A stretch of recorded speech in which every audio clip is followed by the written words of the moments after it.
Olá, esse é um podcast experimental da disciplina Tópico Especial de Psicologia e Comunicação. Eu sou Miriam Buquerque, acadêmica do 10º período de Psicologia da Universidade Veiga de Almeida, do campus Cabo Frio. Nesse podcast, nós vamos conversar sobre ética e pensamento na mídia, um assunto que é muito importante para nós, da psicologia, refletirmos. E se você não é da psicologia, fique atento, porque esse tema também diz respeito a você. Temos também, participando desse podcast, os nossos amigos e colegas, acadêmicos também de psicologia, Rosiane Almeida e Daniela Costa. Agradeço a vocês, desde já, pela participação e por essa oportunidade de discutirmos um termo tão importante, né, e fundamental, esse tema que é a ética e pensamento na mídia. Rosi, quer fazer as suas considerações? Sua apresentação? Pode se apresentar. Olá, é um prazer estar com vocês aqui para a gente conversar um pouco, né, a respeito desse tema tão importante e também falando um pouquinho da psicologia. Dani, com você. Olá, Miriam. Olá, Rose. Agradeço o convite e falar sobre esse tema que é tão atual e tão relevante para nós da psicologia e também para todos, né, na sociedade. Bom, Rose, eu queria saber de você, começando aí, o que você pensa sobre esse tema, né? Nós sabemos que as redações, elas não têm tempo, nem pessoal para aprofundar-se nas notícias que trazem.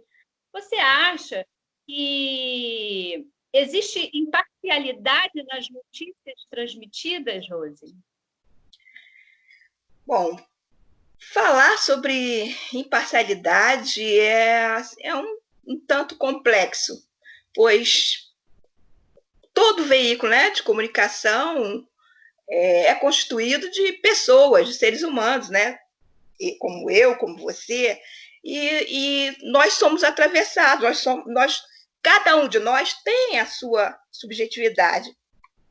Então, às vezes, até mesmo sem perceber ou sem querer, até mesmo em um jornalista, ao transmitir uma notícia, por exemplo, a gente percebe.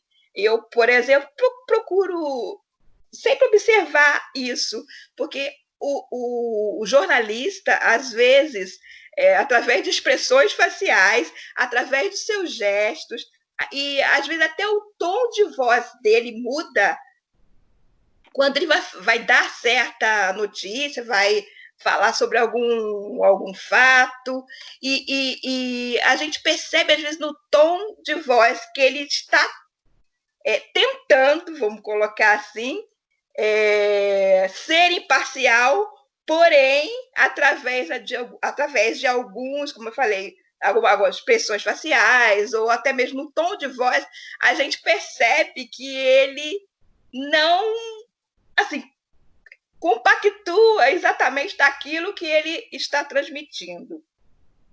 Porém, lógico, nós sabemos que lógico, a maioria é de profissionais, né, que tem o compromisso, tem a responsabilidade de transmitirem os fatos como realmente são e devem ser, né? Mas, assim, é um tanto complexo, pois, na verdade, entre a ética e a transmissão dessas notícias pela mídia, que podem, né, levar à construção, à formação de pensamentos, assim, perpassa uma linha tênue. E os veículos de comunicação, eles sobrevivem de quê? Dos anunciantes, e os anunciantes, produtos vendidos, têm um público-alvo, né?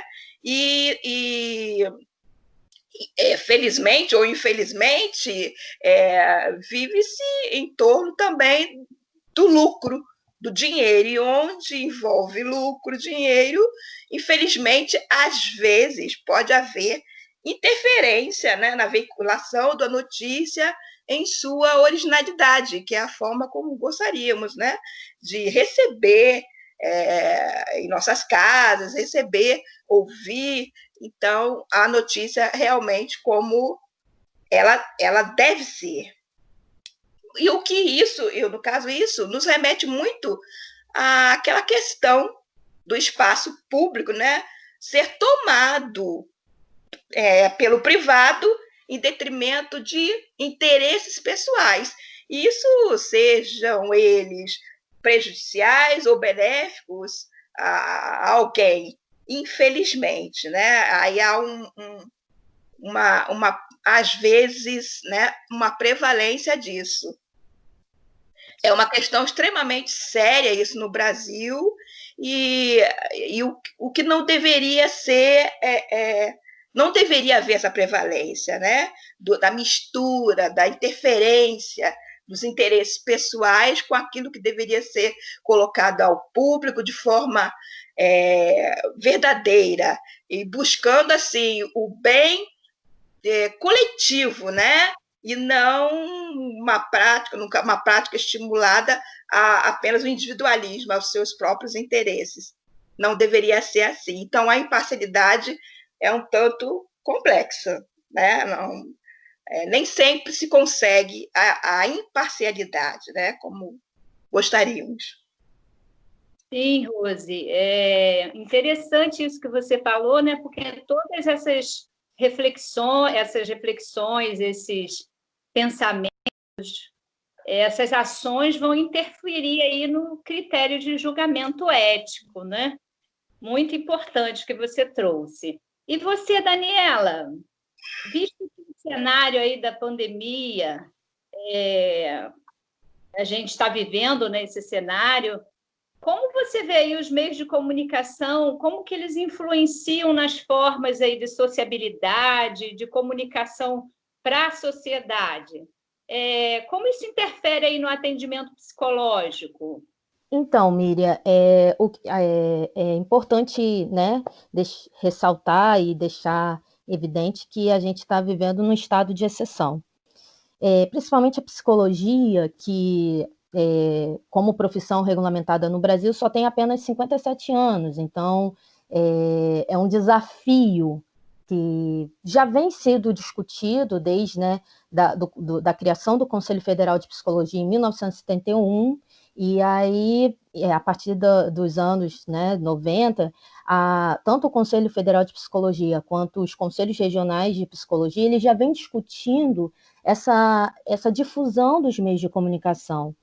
Então, já estava sendo observado que é necessário que a psicologia, tanto quanto a sociedade, né, precisa, como posso dizer, começar a debater, porque virou uma característica da sociedade atual, esse acesso nos meios de comunicação como um todo, as redes sociais, por exemplo. Então, assim, partindo dessa questão e das discussões que já vinham vindo desde, né, dos anos 90, partindo para os anos 2000 e assim diante, criou uma resolução, né, a 11 de 2012, só que era uma resolução muito burocrática, uma resolução que restringia, por exemplo, o atendimento online, psicológico online, no caso, apenas 20 sessões. Isso daria mais ou menos em torno de 5 meses, e a partir daí o indivíduo que solicita o atendimento deveria, né, procurar outro profissional. Então, assim, aí, partindo das discussões, o Conselho Federal de Psicologia, juntamente com o Conselho Regional de Psicologia, viu a necessidade, por exemplo, de se regulamentar e fiscalizar e debater sobre a questão dos meios de comunicação, se é possível realizar um atendimento online sem, por exemplo, infringir as leis e a prática da psicologia. Então, nesse caso, criou a resolução 11 de 2018, uma resolução mais versátil, que conseguia trazer uma possibilidade, como eu posso dizer. Só que, assim, nesse cenário que vivemos da pandemia, por exemplo, é uma coisa que, assim, não é um estado de exceção, interfere tanto na profissão da psicologia como as demais profissões.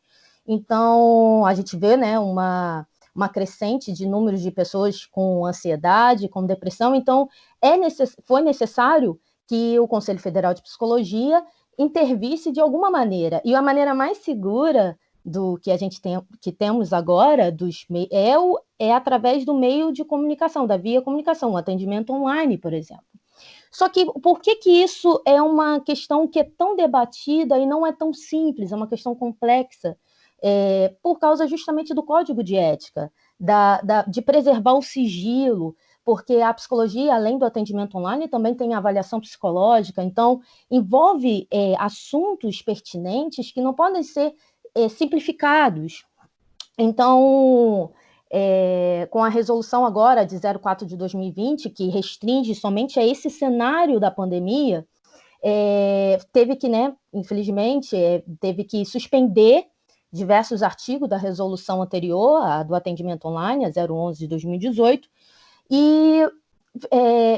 só que, assim, o quanto isso é importante na questão da ética, justamente para fiscalizar e ter o conselho poder conseguir fiscalizar esses atendimentos para garantir que o direito estejam, que não exista falta ética, no caso. Então, assim, o atendimento online é necessário que o psicólogo, o profissional, se inscreva no EPSI e faça seus atendimentos, e aí ele tem que estar atento para ver se seu atendimento é possível ser realizado de forma online, e é isso. Então, assim, o que eu acho mais importante disso tudo, dessa questão, é estarmos, né, atentos à questão da ética, porque a ética ela é justamente o norteador para a prática da psicologia, tanto nós como profissionais, é um respaldo, uma segurança quanto o indivíduo que solicita o serviço. Entende? Por isso que, assim, e aí vai entrar a questão, a gente vai sofrer uma renovação dos atendimentos. O atendimento online não pode ser caracterizado como uma substituição do atendimento presencial. Então, talvez uma questão complementar, a gente só vai saber exatamente o que vai se desdobrar desse cenário da pandemia posteriormente, mas com certeza vamos ter que debater novamente sobre essas questões. Interessante, Dani. Toda profissão ela tem seu código de ética, né? E com a liberação aí do polo emissor e cada vez mais pessoas usando a comunicação, a mídia, a transmissão, né? É necessário aí discutirmos esse tema. Afinal de contas, o sujeito ele é construído socialmente, né? Numa relação de encontro aí com o mundo, como dizia Heidegger, como se fosse e é um ser no mundo, né? Rose, vamos lá.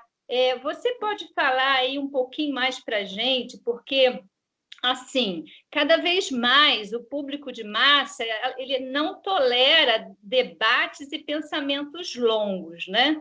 Bom, antes eu gostaria de falar para você que está nos acompanhando que nós estamos discutindo, conversando sobre o tema ética e pensamento na mídia brasileira. Né? Você acha que os meios de comunicação do Brasil estão fazendo uso da ética ou não? Acompanhe aqui conosco esse podcast. Então, Rose, como eu havia dito, né, cada vez mais o público de massa não tolera debates e pensamentos longos, né? A mídia tomou aí a forma de uma linguagem de comunicação rápida para não deixar esse espectador mudar de canal, esse receptor, né, para poder prender sua atenção. Que dificuldades, que prejuízos isso pode ocasionar ao sujeito? Bem, nos últimos tempos é notória a evolução, a gente não tem como negar o avanço das tecnologias e com elas, lógico, a rapidez na disseminação das informações, das notícias que chegam, né? São rápidas demais. E não generalizando, é claro, nem todos, né, estão dispostos a lerem grandes textos ou assistirem a longas reportagens.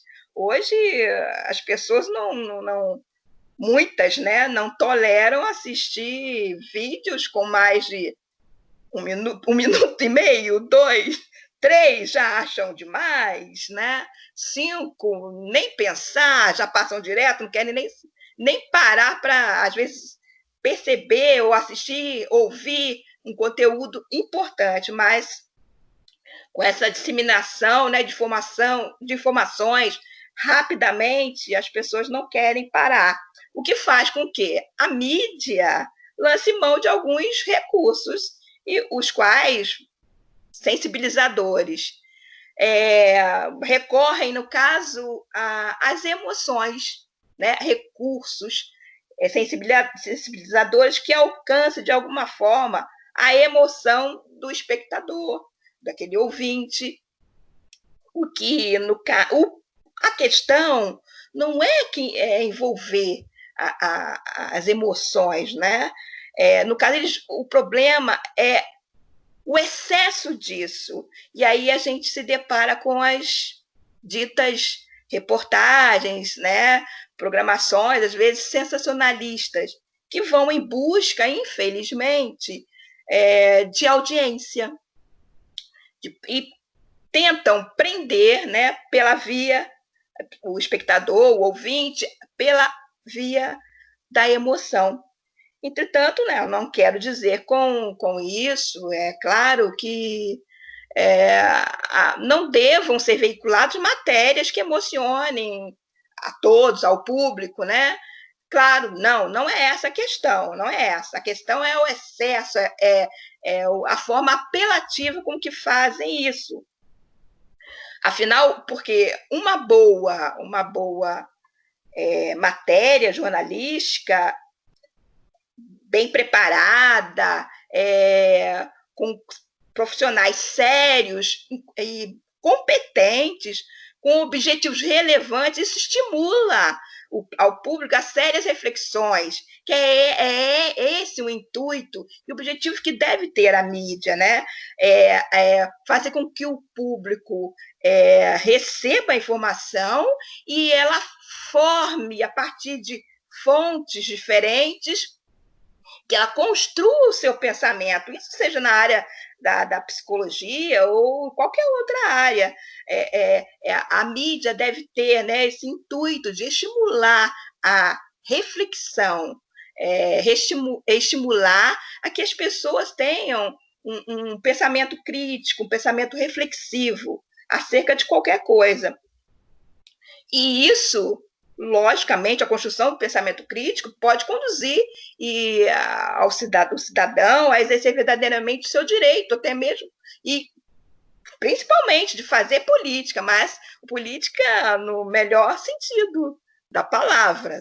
A não construção de pensamento reflexivo é que pode levar, né, os cidadãos, os indivíduos a sérias consequências, e que a gente tem visto aí, das mais variadas aí em todas as esferas da nossa sociedade. Importantíssimo, Rose, o que você trouxe, porque Beck, no seu modelo cognitivo, aí da abordagem comportamental, cognitiva comportamental, ele traz esse modelo, ele se baseia no modelo de que acontece uma situação e aí, com esse evento, com essa situação, eu vou ter um pensamento, esse pensamento vai gerar uma emoção em mim, e essa emoção vai me levar à ação, né? Então, assim, por isso, muitas das vezes, essa linguagem da emoção na mídia. Exatamente, Miriam. Exatamente isso. Bom, Daniela, que aspectos você acha que podem revelar aí a questão da ética ou a falta dela na mídia brasileira ou na sociedade como um todo? A comunicação tem feito uso da ética? Então, Miriam, eu não acredito que seja a questão seria se a mídia, né, principalmente as mídias tradicionais brasileiras, são desprovidas de ética ou não. Eu acredito que se a gente pensar que as mídias brasileiras, por exemplo, sobretudo as tradicionais, que é, né, a, a, a TV e os meios de comunicação de televisão e de rádio, por exemplo, que é de grande acesso, talvez elas são poucos democráticas. E elas contemplam um pouco o discurso divergente daquilo que ela está passando. É como a Rose disse, por exemplo, da questão do pensamento reflexivo. A mídia está todo momento a responder o seu telespectador, então acaba subentendendo, quando não tem o discurso democrático, uma questão mais divergente, subentende que o discurso que é diferente do que ela promove é um discurso falacioso, um discurso fraudulento, ou algo do tipo. Então, eu acredito que, assim, a questão da ética em si já é uma questão, só a questão ética, por exemplo, o estudo da ética já é uma questão bastante ampla e controversa, veio de Aristóteles, passou por Kant e tantos outros filósofos, mas a mídia, como um meio de comunicação, na verdade, ela falha na questão da democracia. Eu acredito que a mídia brasileira deveria ser mais democrática. E quando vem à tona esse discurso e coisa, assim, a gente vê muito isso, esses debates políticos, por exemplo, acaba fazendo com que manipule a opinião pública. Então, acaba criando uma polarização. Então, devido a isso que a Rose falou, da questão da forma que a mídia promove a ideia de pensamento reflexivo, um pensamento crítico, por exemplo, diante do conteúdo que está sendo transmitido. Então, assim, a gente sempre tem que frisar e ressaltar que né, a mídia como todo, ela também é um lugar que faz mercado, então ela participa do mercado, então ela vende um produto. Então, assim, se ela necessariamente é ética ou não, talvez a gente entraria em outros debates mais específicos, mas evidente que ela é pouco democrática. E complementando a fala da Rose da questão do pensamento reflexivo e crítico. Na verdade, a mídia aparece aí com um grande poder, né? Informações podem ser transformadas, e muitas das vezes são em mercadorias a serem vendidas também, né, para as pessoas. O conteúdo ideológico que traz na mensagem, ele pode atender ao ser humano, né? Ou o sujeito também pode feri-lo, né? Esse ser humano, interferindo assim na capacidade das nossas escolhas de forma autêntica, né? Influenciando em sonhos, gestos, hábitos, enfim, na nossa ação. Bem, a conversa está ótima, né? Mas o nosso tempo já está chegando ao fim e eu quero agradecer aos participantes da mesa, a Rose, a Daniela, e vocês também podem aí, dentro de alguns segundos, fazerem as suas considerações finais, seus agradecimentos. Agradeço assim imensamente, foi muito, muito importante, muito relevante essa mesa, junto com a Daniela, com você, Miriam, foi um prazer ter participado desse debate. Espero de alguma forma ter contribuído, né, estimulado realmente a reflexão sobre o importante papel da ética e pensamento na mídia brasileira. Então, até a próxima oportunidade. Maravilhoso, muito, muito importante. E você, Dani? Quero agradecer a Miriam, agradecer também a Rose, a quem está ouvindo. Quero frisar enfaticamente na questão da ética, a importância da ética para a organização social.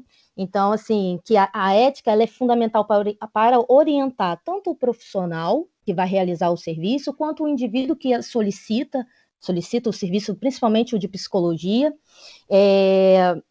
Então, assim, a ética é o princípio elementar, no caso, na realização do trabalho da psicologia, e fundamental. Então, assim, eu quero deixar bem enfatizado, agradeço novamente a Miriam, a Rose, e é isso. Bom, gente, eu gostaria aí de falar e trazer um pouquinho sobre Foucault, terminando aí esse podcast, né? Foucault, ele enfatiza e traz para a gente que o homem é um ser livre. O exercício de liberdade é inerente às relações de poder. O homem é um ser livre, capaz de fazer escolhas e de mudar o curso da história. Por isso, a importância da reflexão sobre a ética, né? Assim, a gente encerra esse podcast experimental da disciplina Tópico Especial da Psicologia e Comunicação do curso de Psicologia da Universidade Veiga de Almeida, aqui em Cabo Frio. Obrigada a você também, que nos acompanhou até aqui. Um beijo e tchau, tchau!